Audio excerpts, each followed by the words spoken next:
Buongiorno e ben ritrovati con una nuova edizione del TG Flash di New Sicilia.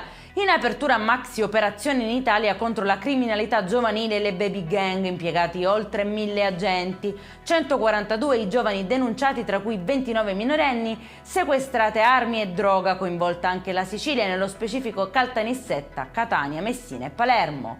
In carcere un 35enne con l'accusa di tentato omicidio. Sarebbe lui l'autore dell'esplosione di alcuni colpi di pistola contro un'auto con 4 persone a bordo a Trabia nel Palermitano. Violando i domiciliari era uscito di casa senza neanche vestirsi per andare a difendere con un revolver al seguito il fratello coinvolto in una rissa. Così avrebbe raggiunto il suo obiettivo, avrebbe aperto il fuoco.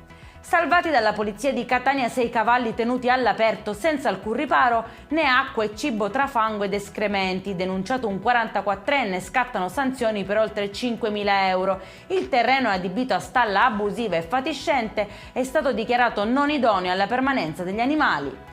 Denunciato un 55enne che aveva imbrattato con della vernice rossa il monumento alla Resistenza di Piazza Unità d'Italia a Ispica, in provincia di Ragusa. Incastrato dalle telecamere, dovrà risarcire ora 20.000 euro alla prefettura per il ripristino del monumento deturpato. È in chiusura caos e rabbia a Trapani a causa dei lunghi tempi d'attesa per la consegna dei referti degli esami istologici negli ospedali dell'ASP della provincia. Per questo il direttore generale del Ministero della Salute ha inviato una nota alla Regione per chiedere un intervento tempestivo. Per questa edizione è tutto, prossimo appuntamento alle 19:30. Buona giornata!